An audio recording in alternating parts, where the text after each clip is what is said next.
Alright, hello, namaste, and yes, welcome to Limelight. यो accuracy balance credibility ABC news म हुँ सागर प्रधान. लाइमलाइटको यो ब्याकग्राउन्डबाटै थाहा पाइसक्नु भएको छ. हामीले लाइमलाइटलाई पुनः एबिसी न्यूजको यो स्क्रिन मार्फत तपाईमाझ लिएर आएका छौँ. सिजन 2 भन्दा पनि फरक नपर्ला तपाईहरूले अत्यधिक रुचाउनु भएको कार्यक्रम लाइमलाइट र लाइमलाइटसँग सम्बन्धित व्यक्तित्वहरूसँगको अन्तर्क्रिया यो कार्यक्रममा हामी प्रस्तुत गर्नेछौँ. र आज पहिलो दिन वैशाख 1 गते पनि परेको छ, नववर्ष, यानि कि आजबाट हामी 75 सालमा प्रवेश गर्दैछौँ. 74 साल जस्तो रहे तापनि 75 साल तपाईको एकदमै सफल रहोस्. तपाईले चाहनु भएको योजना गर्नुभएको सम्पूर्ण कार्यहरू सफल रहोस्. एबिसी न्यूजको तर्फबाट, मेरो व्यक्तिगत र लाइमलाइट युनिटको तर्फबाट पनि तपाईलाई धेरै धेरै शुभकामना छ नयाँ वर्षको. र नयाँ वर्षको शुभकामना सँगसँगै तपाईको लागि उपहार पनि लिएर आएको छु मैले. विशेष अतिथि हुनुहुन्छ आज हामीसँग. विगत 3-4 दिनदेखि लाइमलाइटमा उहाँ मात्रै हुनुहुन्छ, नेपाली लाइमलाइटमा र विशेष गरी ग्ल्यामरस लाइमलाइटमा, अझै भन्नुपर्दाखेरि हरेक सेक्टरको लाइमलाइटमा छाइरहन सफल व्यक्तित्व आज हामीसँग कार्यक्रम लाइमलाइटमा हुनुहुन्छ. Yes, ladies and gentlemen, today we have miss Nepal world 2018 Shrinkhala Khatiwada. नामै काफी छ. स्वागत छ तपाईँलाई कार्यक्रममा. धन्यवाद. नमस्कार सबैजनालाई र नववर्षको हार्दिक मङ्गलमय शुभकामना. कस्तो संयोग, बडो रोमाञ्चक संयोग के. वैशाख 1 गते पनि परेको छ. शनिबार मेरो प्रोग्रामको आज सिजन 2 लन्च पनि हुँदैछ र तपाईँलाई पनि पाएको छु. तपाईँको मुस्कान सँगसँगै सायद मेरो कार्यक्रम पनि अझ सफल हुनेछ. अब कहाँबाट सुरुवात गरौँ तपाईँको? अब 3-4 दिनदेखि तपाईँ मात्र लाइमलाइटमा हुनुहुन्छ. गएको बुधबार मिस नेपालको फिनाले भयो. श्रृङ्खला Khatiwada miss Nepal world choose हुनुभयो. यो 3-4 दिनको अवधिमा श्रृङ्खला खतिवडाको जिन्दगीले अपार छलाङ मारेको छ. कस्तो अनुभूत भइरहेको?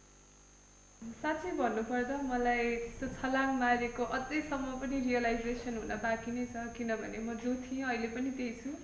एउटा काँधमा जिम्मेवारी थपिएको छ र शिरमा ताज थपिएको छ. यो सबसँगै जिम्मेवारी वहन गर्नुपर्छ भन्ने कुरा 7 हप्ताको ट्रेनिङ भन्दा अगाडि जुन दिनदेखि मिस नेपालमा जान्छु भन्ने सोचेको थिएँ त्यो दिनदेखि नै आफूलाई भित्रैबाट प्रिपेयर गरिरहेको थिएँ. सो अहिले आएर त्यो 81 ठुलै परिवर्तन मलाई हरेक दिन बिहान आफूलाई सम्झाउनु पर्छ. उठेपछि म त मिस नेपाल भएँ भनेर सम्झाउन झन्डै 5 मिनट लाग्छ. त्यसैले I am still coping up with it. Realisation हुँदैछ. अब बिस्तारै जब रियलाइज गर्छु म त फेमस पो भएछु भनेर. यस्तो 3-4 दिन भइसक्यो तै पनि अझै पनि ट्रस्ट छैन आफूलाई. भनेको ऐना हेरेर कि त तपाईँले लगाइराख्नु भएको यो ताजको साथमा ऐना हेर्नु पर्यो कि भने पेपर न्युजहरू हेर्नु पर्यो जहाँ चाहिँ श्रृङ्खला खतिवडाको मात्र न्युज आइरहेको छ फ्रन्ट पेजमा विथ पिक्चर, होइन? कि त टेलिभिजन हेर्नु पर्यो, हाम्रै इन्टरभ्यू हेर्नु पर्यो. यी कुराहरूले मात्रै तपाईँलाई चाहिँ रियलाइज गराउँछ कि ओ म त मिस नेपाल पो भएँ भन्ने कुरा चाहिँ. ताज लाएर कतै ऐनाको अगाडि हिँड्यो भने सँग एकचोटि टक्कै रोकिन्छु. जहिले पनि रोकिन्छु, एकछिन हेर्छु अनि रमाइलो लाग्छ, खुसी लाग्छ. तर कस्तो हुँदो रहेछ भने यो धेरै पुरानो सपना थियो, मेहनत गरियो, डेडिकेसन थियो, हार्डवर्क थियो. हरेक दिन सोचेर सुत्थेँ मनमा यो ताज कुन दिन टाउकोमा आफ्नो शिरमा पहिरिन्छु भनेर. सायद त्यो चाहनाको समय त्यति लामो थियो कि प्राप्तिको समय पछिको क्षण अझै छोटो भयो. रियलाइजेसन हुनलाई यो सपनाबाट त निस्किसक्यो, यो त विपना भइसक्यो भनेर. बडो कस्तो मिठो बोल्नु भएको तपाईँले. चाहनाको क्षण यति लामो थियो कि जब त्यो चाहना सपना, तपाईँको जुन सपना थियो दिवा सपना, होइन, जुन हकिकतमा आयो, तपाईँले साँच्ची कि जब मिस नेपाल हुनुभयो त्यस पछाडिको यो 3-4 दिन त एकदमै कमै भयो. किनकि त्यो लामो समयको प्रतीक्षा र यो छोटो समयमा जुन तपाईँले सफलता हासिल गर्नुभयो त्यो सायद कम भएको छ. कति दिन लाग्ला श्रृङ्खला जिल्ला अब यो मिस नेपाल साँच्चीको हो भनेर रियलाइज भएर सोसियली अगाडि जान सक्ने चाहिँ? अब बिस्तारै मिस वर्ल्डको लागि हाम्रो प्रिपरेसन सुरु हुन्छ, हुँदैछ, रियलाइजेसन हुँदैछ.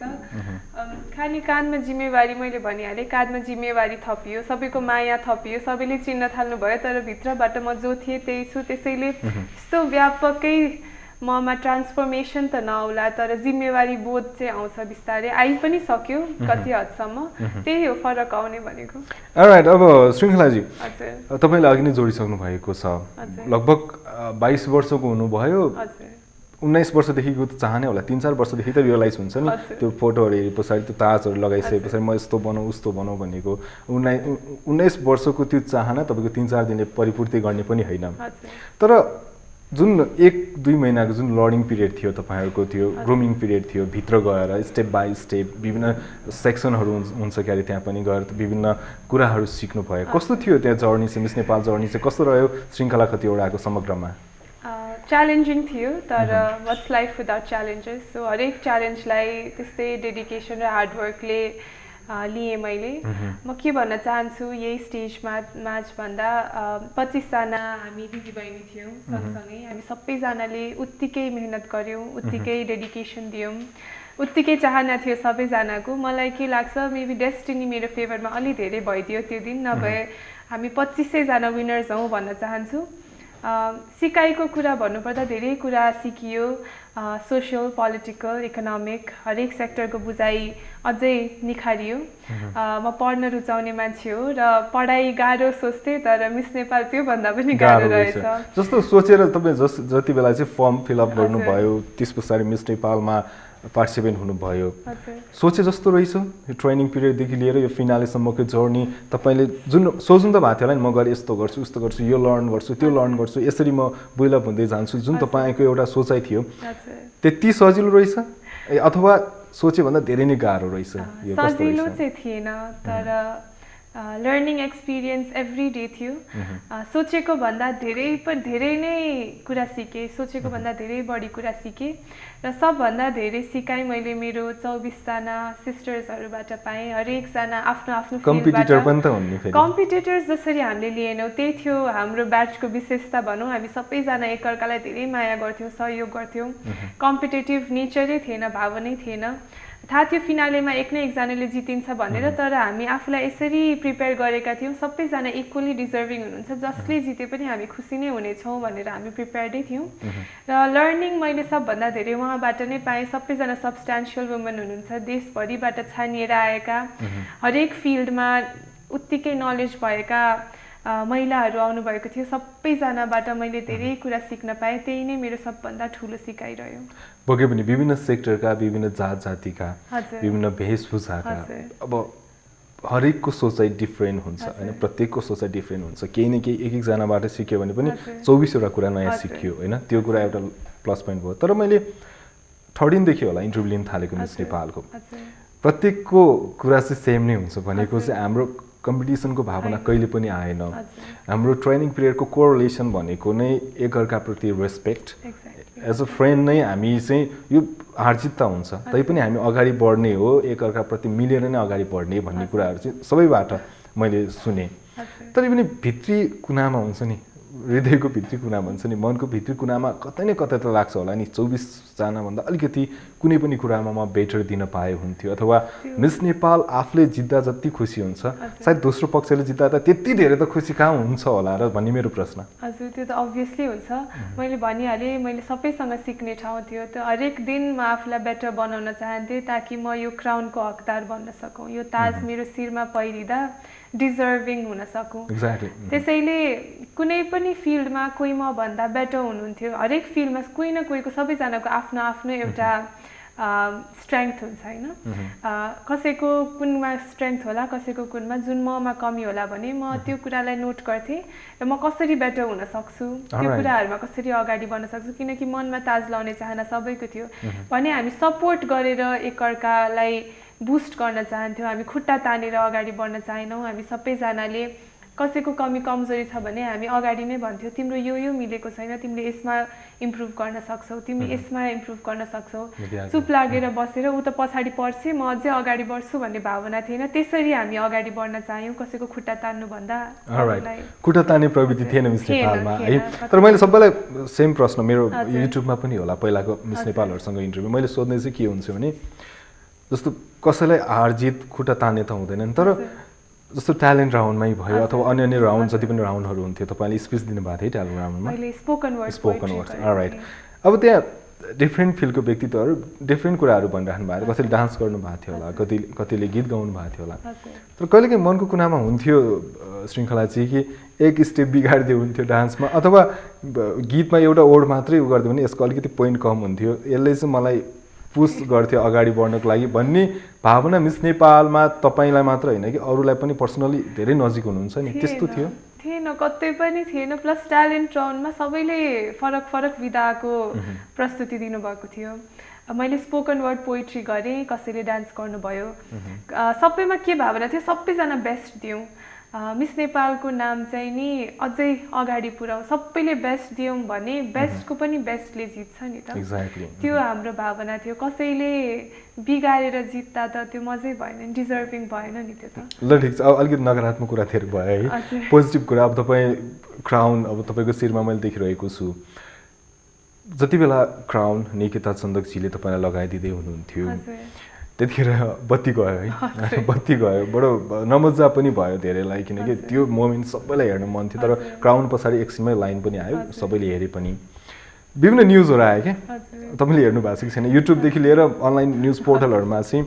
पहिलो मिस नेपाल जो चाहिँ ताज लाउँदाखेरि रोइनन् आँसु आएन भन्ने कुराहरू आए तपाईँले पछिल्लो इन्टरभ्यूमा के भन्नुभएको थियो म रोएको थिएँ मेरो आँसु आएको थियो तर त्यतिखेर बत्ती गएर हो भनेको मतलब मैले यो भने होइन कि रुनुपर्छ भन्ने होइन तर सहर्ष स्वीकार गर्न सक्ने सफलतालाई पनि असफलतालाई पनि हाँसी हाँसी तपाईँले जुन प्रकारले गर्नुभएको थियो धेरैजना रुनुहुन्थ्यो त्यो खुसीको आँसु थियो तर श्रृङ्खला कतिवटा चाहिँ रुनु भएन भन्ने यो जुन न्युज पोर्टलहरूमा न्युज हेर्नु भएको थियो तपाईँले कस्तो लाग्यो जब यो हेर्नुभयो के भयो तपाईँलाई कस्तो थियो भन्दा हामी ठ्याक्क स्टेजमा ल अब द सो स्टार्टिङ भनेर जानुभन्दा अगाडि त मेकअप र ड्रेस लगाएर रेडी थिएँ ऐना अगाडि आफूलाई हेरेपछि त्यो भित्रैबाट कहाँबाट फिलिङ आयो कि आइएम फिलिङ लकीवाला फिलिङ आउँछ नि अब जब म त्यो स्टेजबाट बेलुका फर्किन्छु my life is about to change भन्ने भित्रैबाट फिलिङ यति स्ट्रङली आयो म आँसु थाम्नै सकिनँ बराबर आँसु झरिरहेको थियो मेकअप बिग्रेला भन्ने डर अब भर्खर स्टेजमा जाँदैछु सबै साथीहरू तिमी त कन्फिडेन्ट मान्छे किन रोइरहेको तिमीले राम्रो गर्छौ नरो तर म त्यो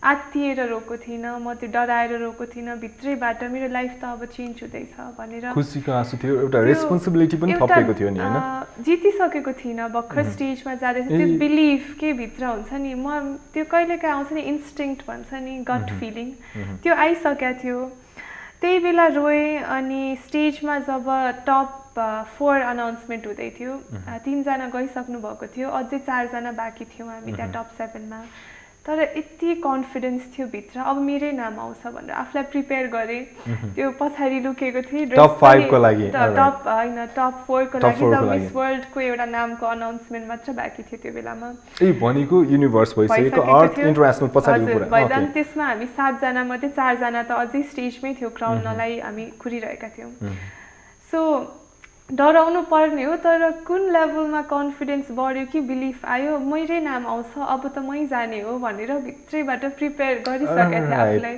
ड्रेस पनि मिलाएँ अब त जानुपर्छ अगाडि जानको लागि स्टेजमा जानुपर्छ भनेर सुरजजीलाई हेरिरहेको थिएँ सुरजजीले मतिर हेर्दा यसरी टाउको नट गरेको इसारा मैले फिल गरेँ उहाँले गर्नुभएको थियो कि थिएन मलाई थाहा छैन यति प्रिपेयर थिएँ अगाडि गएपछि रुन भन्दा नि अलिकति यो त हुँदैछ दिस इज रियालिटी भनेर खुट्टा एकछिन कापे जस्तो भयो क्राउनिङको समयमा ठ्याक्क बत्ती गयो रुन मन थियो तर ट्रेनिङमा हामीलाई रुँदा पनि हाँसेर रुनुपर्छ भनेर सिकाउनुहुन्थ्यो फोटोहरू हेर्नुभयो भने भिडियोमा मुख मेरो आँखा रोइरहेको छ तर मेरो फेस इज स्माइलिङ अलिकति आँसु झरेको थियो यसरी पुसेँ अँध्यारो थियो त्यसपछि म रोइनँ म हाँसी मात्र रहेँ अहिलेसम्म नि त्यो भने नि रियलाइजेसन नभएर हो कि के ओके कुरा काट्नेले काटिरहन्छ अथवा त्यो पोजिटिभली पनि लिएको हो त्यो तपाईँलाई नेगेटिभली भनेको पनि होइन तर हिस्ट्रीमा यस्तो भयो श्रृङ्खला कतिवटा यो रूपमा चाहिँ स्टेजमा आउनुभयो भन्ने कुरा त्यस पछाडि जुन तपाईँहरूलाई प्रश्न सोधिएको थियो त्यो कुरामा पनि तपाईँले जुन एन्सर दिनुभएको थियो त्यो उत्तरको पनि धेरै प्रशंसा भयो किनकि देशलाई अहिले जुन प्रकारको देश रहेको छ स्थायी सरकार आएको छ हैन देश समुन्नत तरिकाबाट विकसित देशको रूपमा चाहिँ अगाडि बढ्नको लागि प्रयासरत रहेको छ अहिले विकासोन्मुख देशमा पनि छैनौँ हामी दुःख लाग्दो अब अविकसितबाट विकासोन्मुखमा जाने प्रयासमा छौँ यो अवस्थामा त्यो प्रश्न अनि तपाईँको उत्तर यो सबै मिलेको थियो क्या यो भावना चाहिँ कहाँबाट आयो यो उत्तरको भावना भन्नु खोजेको मैले विशेष पहिले यस्तो हुन्छ यो भनेको समय सान्दर्भिक प्रश्न थियो कुनै पनि त्यही सोच्नु पर्ने प्रश्न दिमागमा थोप्पै पनि थिएन नि तपाईलाई यो प्रश्न आउँछ भनेर त हैन त्यो त इन्स्ट्यान्ट तपाईलाई भन्नुभएको जस्तै तर समय सान्दर्भिक थियो प्रश्न सबैले सोचिरहेका हुन्छौँ कुनै अरे हामी कुरा गर्छौँ नि देश त किन विकास भइरहेको छैन भन्दा सबैजनाको मनमा एउटा न एउटा आइडिया हुन्छ यो कारणले हामी यो इम्प्रुभ गर्यौँ भने देश विकास हुन सक्छ सो त्यो प्रश्न सान्दर्भिक भएको कारणले उत्तर पनि सजिलै सहजै मैले बोल्न सकेँ र जब 3टा पोइन्ट्समा एउटा पोइन्ट भनेपछि क्राउडबाट जुन अप्रिसिएसन तीनवटा पोइन्ट एक्चुअली भन्दिन्न याद छ तपाईलाई हजुर याद छ पहिलो पोइन्ट मैले चाहिँ ब्युरोक्रेटिक सिस्टममा करप्सन छ अहिले हाम्रो देशमा हाम्रो त्यो कुरा हामीले समाधान गर्नुपर्छ किनभने जब करप्सन सकिन्छ जब भ्रष्टाचार सकिन्छ हाम्रो जुडिसियल सिस्टम स्ट्रङ हुन्छ हाम्रो एक्जिक्युटिभ सिस्टम स्ट्रङ हुन्छ हाम्रो जति पनि योजनाहरू छन् डेभलपमेन्टल प्रोजेक्ट्सहरू छन् उनीहरू क्वालिटेटिभ वेमा र टाइमली वेमा हुन सक्छन् किनकि हामी हरेक वर्ष योजनाहरू लिएर आउँछौँ तर कार्यान्वयनमा भ्रष्टाचारले रोकिन्छ त्यो कामहरू होइन सो पहिलो मैले भ्रष्टाचारको कुरा गरेँ र दोस्रो युथहरूलाई एम्पावर गर्ने कुरा गरेँ युवाहरू हाम्रो देशको सायद 40% हामी युवा छौँ 40% भन्दा बढी र जुन देशमा युवाहरू बलियो हुन्छन् त्यो देशले छिटो प्रगति गर्न सक्छ तर युवाहरूले रियलाइज गर्नु पर्यो युवाहरू साइड लाइनमा बस्नु भएन हामी डिसिजन मेकिङ लेभलमा पुग्न सकेनौँ भन्नु भएन वी सुड बी भिजनरिज हामी त आइडियाज लिएर अगाडि बढ्नुपर्ने हो हामी त कल्चर अफ एन्टरप्रेन्योरसिप डेभलप गर्नुपर्ने हो रादर देन बिङ जब सिकर्स होइन सो मैले यो कुरा राखेँ दोस्रो र तेस्रो चाहिँ हामी सुरुवात आफैबाट गरौँ भनेर कुरा राखेँ किनभने हरेक नेपालीले मेरो अठोटले पनि चेन्ज ल्याउन पोसिबल छ है सम्भव छ भनेर स्वीकार्यौँ भने हरेक मान्छेको एफर्टले एउटा क्वालिटेटिभ एफर्टले हामी परिवर्तन ल्याउन सक्छौँ र मैले एउटा इक्जाम्पल दिएको थिएँ जसरी एउटा पानीको थोपा लेकमा अर ओसनमा झर्दाखेरि रिपल्सहरू क्रिएट गर्छ त्यसरी हरेक मान्छे पनि पानीको थोपा जस्तै हो हरेक मान्छेमा चेन्ज मेकिङ क्यापेसिटी छ भनेर मैले उत्तर दिएको थिएँ अलराइट बडो मजा लाग्यो मलाई पनि अब अलिकति तपाईँको पास्टमा पनि जाउँ तपाईँको पर्सनल कुराहरू जस्तो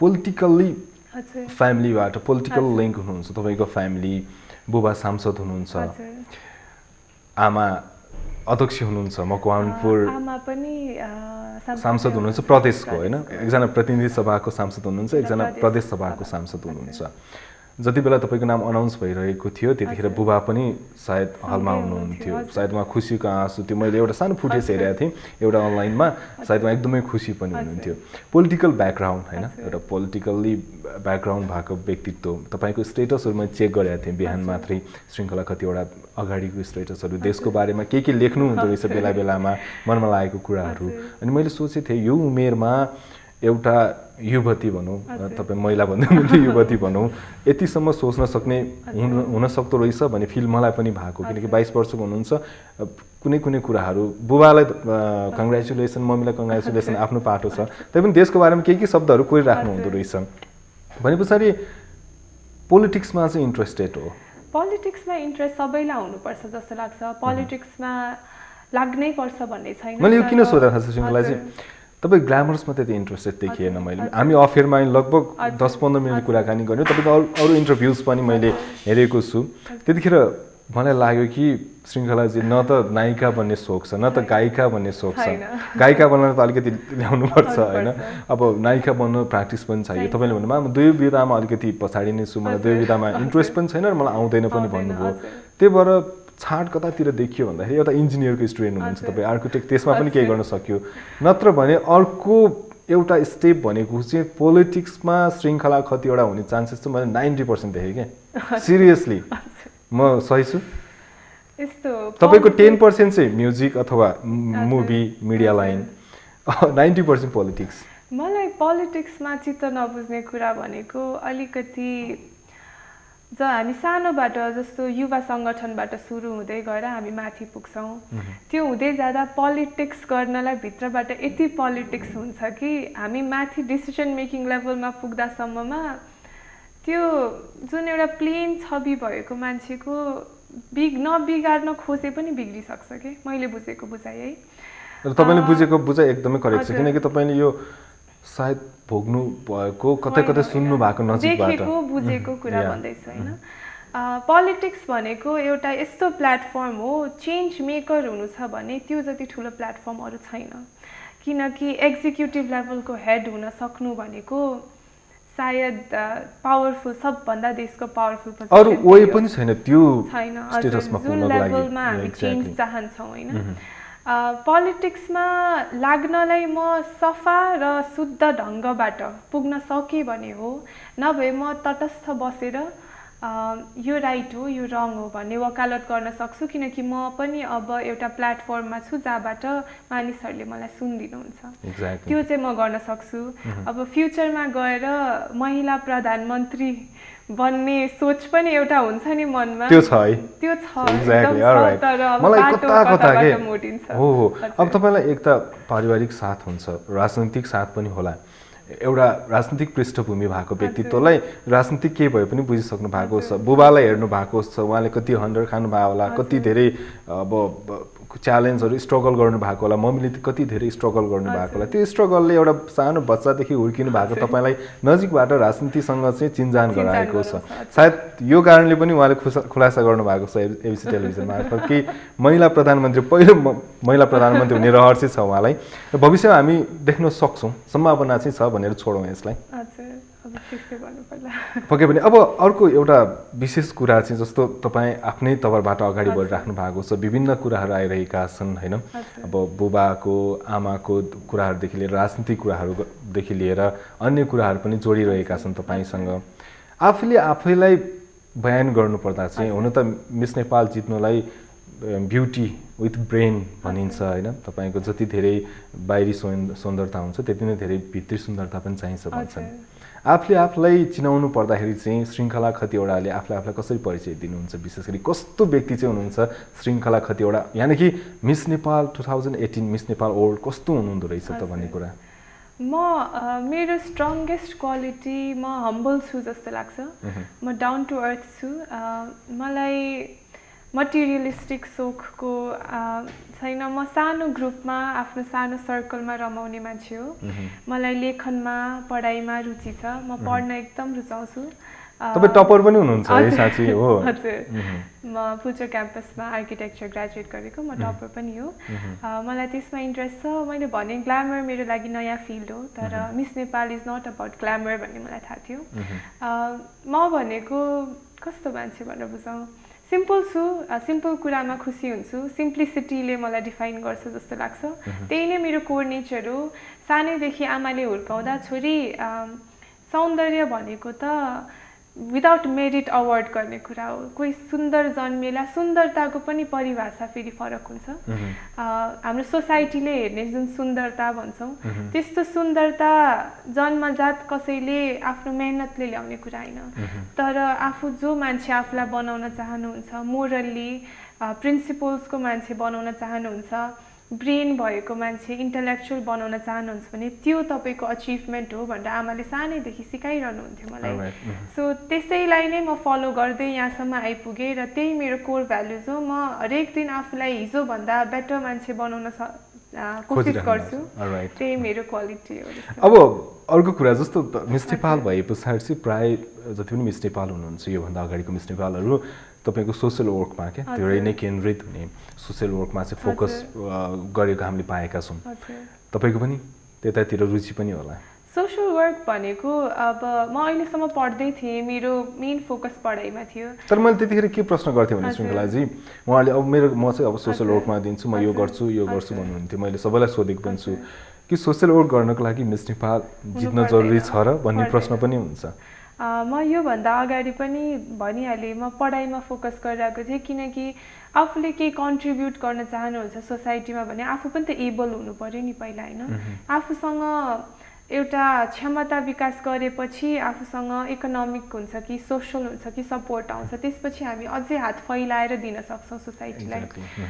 म योभन्दा अगाडि पनि जति पनि समय पाउँथेँ, जे पनि सक्थेँ म गर्थेँ सोसाइटीको लागि। जे आफ्नो सक्दो जे सकिन्छ त्यो चाहिँ म गर्थेँ। मेरो फ्यामिली पनि हेटौडामा अलिकति सोसली इङ्गेज हुनुहुन्छ र आमा सँगसँगै म पनि त्यो कार्यक्रमहरूमा जान्थेँ, आश्रमहरूमा जान्थेँ। हाम्रो घरमा के चलन छ भने जसको बर्थडे होस् श्राद्ध होस् एनिभर्सरी होस् हामी चाहिँ बुझेँ मैले मनाउने चलन छ भनेको अरू व्यक्तिहरूसँग अथवा आश्रमतिर गएर मनाउने त्यो पनि राम्रो हो एउटा सोसल स्टेप हो होइन वान स्टेप तपाईँहरू अगाडि हुनुहुन्छ यो पनि हो अब मिस वर्ल्डमा पनि अब नेपालको प्रतिनिधित्व गर्दै हुनुहुन्छ नेपाललाई रिप्रेजेन्ट गर्दै हुनुहुन्छ मिस वर्ल्ड भन्ने बित्तिकै एउटा ग्रेट प्लेटफर्म विश्वलाई नेपाल चिनाउने सबैभन्दा सरल माध्यम पनि भनिन्छ र सबैभन्दा उपयुक्त माध्यम पनि भनिन्छ अब श्रृङ्खला खतिवडाले नेपाललाई किनकि योभन्दा अगाडिको विगतमा केही राम्रो नतिजा पनि आएको छ कति नतिजाहरू निराशाजनक पनि रहेको छ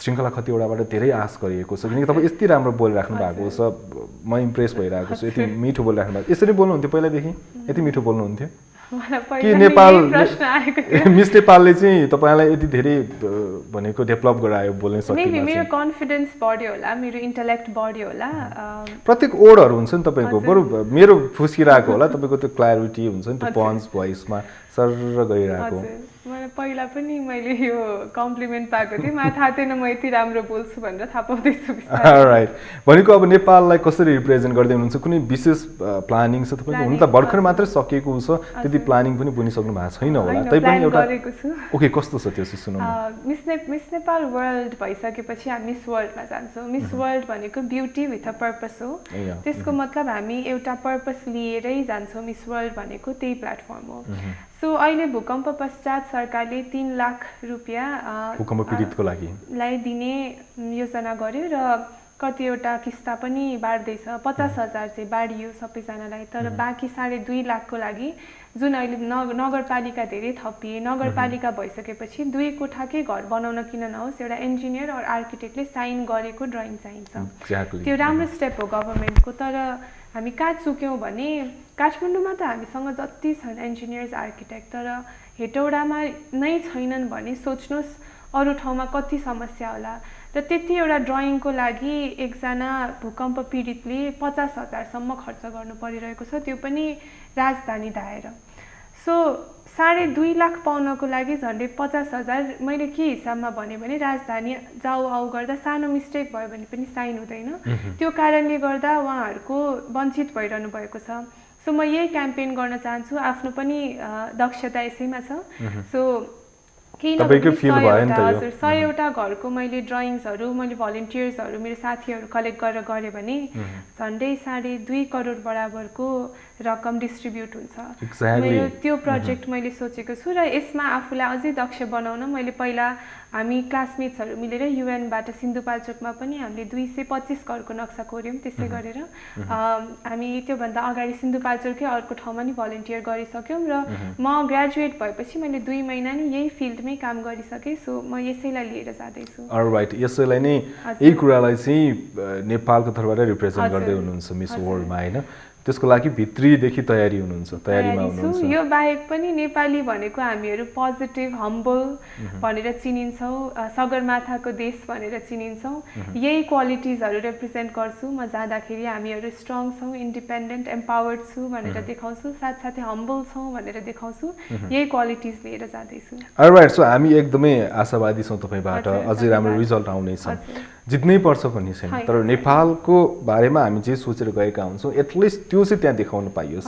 कि विश्वले थाहा पाओस् नेपाल के हो भनेर कतिको प्राउड फिल हुन्छ नेपाललाई रिप्रेजेन्ट गर्दाखेरि किनकि पहिला त एउटा घरमा सीमित हुनुहुन्थ्यो होला कलेजमा हुनुहुन्थ्यो होला अथवा केही रूपमा बाहिर आए पनि एउटा समाजमा मात्र कि थोरै समाजमा एउटा गाउँपालिकामा अथवा नगरपालिकामा चाहिँ तपाईँ त्यसमा लिमिट हुनुहुन्थ्यो होला अहिले देशभरि र नेपालीहरू जुन जुन देशमा हुनुहुन्छ त्यहाँ पनि तपाईँको संसारको माध्यमबाट श्रृङ्खला खतिवडालाई चिनिसकेको छ अब एउटा नेपाली भएर नेपाललाई रिप्रेजेन्ट गर्दाखेरि श्रृङ्खला खतिवडाको मनमा लागिरहेको कुरा खेलिरहेको कुरा कतिको प्राउड कतिको ती सम्पूर्ण भावनाहरू के छ विशेष गरी जिम्मेवारी छ ठुलो जिम्मेवारी छ र भावना भन्नुपर्दा प्राउड फिल हुन्छ तर अझै म त्यो स्टेजमा जानै बाँकी छ त्यो पुरै प्रिपरेसनै बाँकी छ तर अलरेडी सोच्दाखेरि कल्पना गर्दा एकदमै प्राउड फिल हुन्छ र जिम्मेवारी लिएको छु कि आफ्नो बेस्ट दिउँ आफू जति सक्दो राम्रो पर्फर्म गर्नेछु शिर ठाडो त पार्नेछु शिर निहुराउने काम चाहिँ गर्ने छैन त्यो चाहिँ म विश्वास दिलाउन चाहन्छु यो प्रत्येक नेपालीमा हुनुपर्छ तपाईमा मात्र हैन अब विशेष गरी तपाईँले यो कुराहरू गरिरहँदाखेरि अब इन्टरटेनमेन्ट सो हो, इन्टरटेनमेन्ट बेसमै जानु पनि सोसियल बेसमा गए जस्तो लागिरहेको छ, किनकि इन्टरटेनमेन्टतिर कुरा तपाईँलाई पनि सायद धेरै रुचि छैन त्यसमा, किन तपाईँ त्यो विधामा जान पनि चाहनुहुन्न।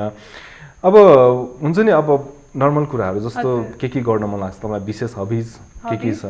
मलाई ट्राभल गर्न मनपर्छ, किनकि जति नयाँ ठाउँ घुमियो त्यति धेरै जानकारी पाइन्छ ठाउँको बारेमा, कल्चरको बारेमा, ल्याङ्ग्वेजको बारेमा, रहनसहनको बारेमा। र मलाई विशेष गरी ट्रेकिङमा रुचि छ, किनभने आफै भएर हिँड्न पाइन्छ, प्राकृतिक सौन्दर्यमा रमाउन पाइन्छ। सो मलाई ट्रेकिङमा एकदम रुचि छ। अब मिस नेपालको यो 1 वर्षको कन्ट्र्याक्टभित्र इफ मैले टाइम पाएँ भने पनि म जान चाहन्छु।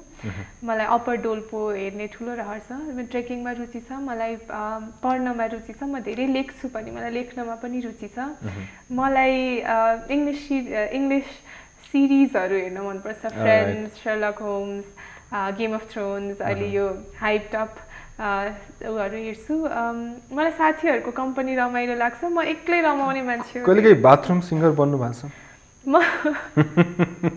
आज अब एक्स्ट्रा ट्यालेन्ट, अब नन ट्यालेन्टै होस् तर अब दर्शकको लागि, किनकि तपाईँ त्यो स्पिच जुन तपाईँ भने नि ट्यालेन्ट राउन्डमा गर्नु भएको नि सम्भव छैन, अब डान्स पनि सम्भव छैन, यहाँ केही पनि सम्भव छैन, सम्भव एउटै छ भनेको प्रत्येक नेपाली अथवा प्रत्येक व्यक्ति चाहिँ गायक अथवा गायिका हुन्छन् र क्या। कोही बाथरुममा सीमित, कोही किचनमा सीमित, कोही तपाईँको आफ्नै रुमभित्र सीमित, कोही कलेजभित्र सीमित, अलिअलि फुस्केर आउनेहरू। तपाईँ केमा सीमित हुनुहुन्छ यसमा चाहिँ? म घरसम्म सीमित छु, साथीहरूसम्म सीमित छु। कसो गीत धेरै सुन्नुहुन्छ? म यस्तो गीत भन्ने छैन नेपालीमा, मलाई यस्तो यही गीत भन्ने चाहिँ छैन। अब अहिले नयाँ ट्रेन्डिङ आइरहेको हुन्छ, सुन्छु। र अहिले पछिल्लो समयमा अलि धेरै गुनगुनाइरहनु भएको गीत चाहिँ अजम्बरी गीत, लाउला पिरती, अलिकति ग्याङ्स्टर ब्लुजको सुनाउन अलिकति पक्नै त अजम्बरीको लिरिक्स पक्नुमा ठ्याक्क कहाँबाट सुरु? तपाईँलाई कुन चाहिँ लिरिक्स आउँछ? त्यही फर्स्ट टाइम अन टेलिभिजन हाम्रो श्रृङ्खला खतिवडा मिस नेपाल वर्ल्ड 2018 हुनुहुन्छ, उहाँले गीत गाउँदै हुनुहुन्छ र यो सँगसँगै हामी एन्डमा पनि आइसकेका छौँ। अन्तिम कोसेली उहाँले दिँदै हुनुहुन्छ, उहाँको बोली सुन्नुभयो, अब उहाँको आवाज गीतको माध्यमबाट सुनौँ थोरै। एकछिन है, म एकछिन पज गरेर सोध्छु कुन गीत गाउँ। जस्तो रुचि चाहिँ छ है तपाईँलाई? गाउँछु म नेपाली गीत, ठ्याक्क म कुन गाउँ भनेर कुनै पनि गाउनुहोस् न त, हिन्दी बाहेक। इङ्ग्लिस गाएँ नि? इङ्ग्लिस। हस्, सुरु गरौँ है त। If tomorrow never comes, would you know how much I love her? Did I try in every way to show her every day that she's my only world? तपाईँ सुब्बा जस्तो बोल्नुहुँदो रहेछ।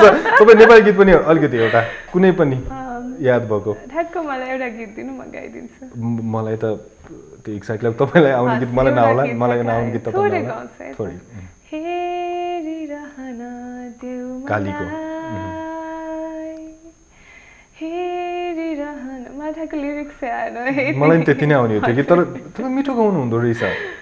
भनेपछि तपाईँ घर बाहेक पनि निस्किनु भएको छ सिङ्गिङमा? छैन त्यस्तो छैन। कलेजतिर साथीहरूसँग रमाइलोको लागि गाउँछु, तर त्यो कन्फिडेन्टली म गाउँछु राम्रो भनेर चाहिँ गाउँदिनँ। अब जस्तो तपाईँको मिस नेपालभन्दा अगाडि र मिस नेपाल पछाडि फ्यामिली फ्रेन्ड्स जुन तपाईँको सर्कलमा हुनुहुन्छ, उहाँहरूले हेर्ने दृष्टिकोणमा केही चेन्जेस पाउनुभयो तपाईँले? उहाँहरूले एक्सपेक्ट गर्नुभएको थियो क्राउन लगाएपछि त फेरिन्छ होला भनेर।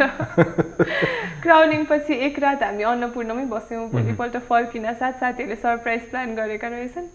गएर म त्यही श्रृङ्खला जसरी बसेँ, उठेँ, हिँडेँ, यसको त ताज र यो सास मात्र थपिएछ, यो त त्यस्तै रहेछ भने अब त्यस्तै त सुने, अरू त के चेन्ज हुन्छ र भने त्यस्तै नै पाएँ उहाँहरूले नि मलाई। राइट, अब हामी एन्डतिर आइसकेका छौँ। अब श्रृङ्खलाजी धेरै कुराहरू पनि गऱ्यौँ, तपाईँको पोलिटिकल, सोसियल, इकोनोमिक कुराहरू पनि तपाईँ जोड्नु भयो, इन्टरटेनमेन्ट त छँदैछ होइन, अब कल्चरल कुराहरू त छँदैछ।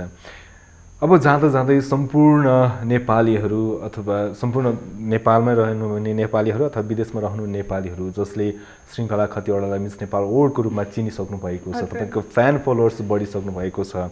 मैले तपाईँको फेसबुकमा पनि हेरेको थिएँ, त्यो धेरै फ्यान फलोवर्सहरू बढिसक्नु भएको छ सोसियल नेटवर्कको जरिए। के भन्न चाहनुहुन्छ सम्पूर्णलाई जाँदा जाँदै? नमस्कार। पहिलो प्राथमिकता त अब आज नयाँ वर्ष परेकोले नयाँ वर्षको शुभकामना दिन चाहन्छु। तपाईँको टेलिभिजन पहिलो इन्टरभ्यू है मिस नेपाल पछाडि? मिस नेपाल पछाडि चाहिँ पहिलो टेलिभिजनमा चाहिँ भन्नु फेरि अन्त दिइसक्नु भएको छ। सबैजनालाई भन्न चाहन्छु यो वर्ष चाहिँ आफ्नो बेस्ट भर्जन बनाऊ, आफ्नो सक्दो गरौँ, खुसी हौँ। जिन्दगीमा सानो सानो पलमा खुसी लुकेको हुन्छ, त्यसैमा रमाउन खोजौँ। ठुलो खुसी त आफै आइहाल्छ। मेहनत गरौँ, मेहनतको फल प्राप्त हुन्छ। त्यति भन्दै बिदा माग्न चाहन्छु। अन्तिम प्रश्न सोधौँ म तपाईँलाई, बिदा लिइसक्नु भएको छ। तपाईँले एउटा शब्द बोल्नुभएको थियो, तपाईँको इन्टरभ्यू मैले हेरेको थिएँ कि म निधाएको बेला देख्ने सपनामा विश्वास गर्दिनँ, म जुन आँखा खोलेर देखिने सपनाहरूमा विश्वास गर्छु, किनकि ती सपनाहरू मात्र पुरा भएका छन् जुन चाहिँ आँखा खोलेर देखिएका छन् भनेर भन्नुभएको थियो। बडो सान्दर्भिक लाग्यो क्या मलाई। कसरी सोच आयो यति धेरै यो उमेरमा श्रृङ्खलाजी?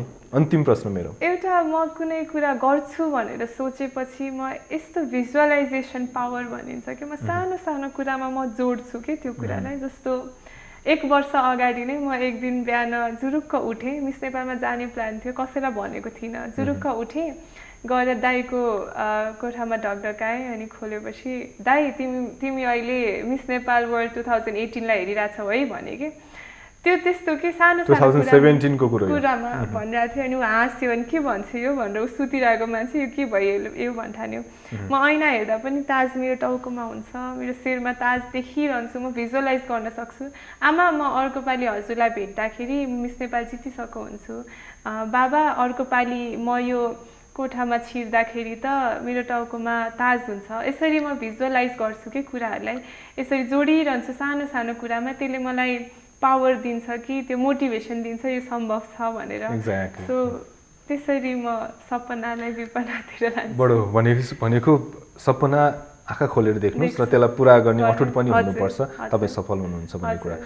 थ्याङ्क यू सो मच श्रृङ्खलाजी, एकदमै खुसी लाग्यो। मिस नेपाल अवार्ड हुनुभएको 3-4 दिनमा हामीलाई समय पनि दिनुभयो र फर्स्ट टाइम अन टेलिभिजन हामीले कुराकानी पनि गऱ्यौँ। तपाईँको पर्सनल प्रोफेसनल तपाईँको एक्स्ट्रा ट्यालेन्टहरूलाई पनि सुन्ने कुरा हामीले सुन्ने प्रयास गऱ्यौँ, त्यो पनि सुनाइदिनु भयो, यहाँसम्म आइदिनु भयो। र आगामी दिनमा तपाईँले नेपाललाई रिप्रेजेन्ट गर्दाखेरि नेपालको नाम विश्वभरि नै चिनाउनमा श्रृङ्खला खतिवडाको भूमिका अझै उदाहरणीय हुनेछ, हामी यो आशा गर्छौँ। Thank you so much. Thank you so much for inviting me. All right, thank you so much. Our pleasure. Okay, श्रृङ्खला खतिवडा मिस नेपाल अवार्ड 2018 उहाँसँग हामीले कुराकानी गऱ्यौँ र आशा छ तपाईँलाई यो कार्यक्रम मन पर्यो। लाइमलाइटको आजबाट हामीले उद्घोष गरिसकेका छौँ र स्टार्टिङ नै यो प्रकारले गरेका छौँ। आगामी हप्ता फेरि पनि नयाँ अतिथिको साथमा लाइमलाइटमा तपाईँको टेलिभिजन स्क्रिनमा हामी आउनेछौँ। तपाईँलाई अवगत गराउन चाहन्छौँ, हामी 7 बजेको समय 7:15 को यो समयमा हामी शनिबारको दिन तपाईँको टेलिभिजन स्क्रिनमा लाइमलाइटको साथमा यो अनुहार आउनेछ। तबसम्मको लागि एबिसी न्युज हेर्दै गर्नुहोला। नमस्ते।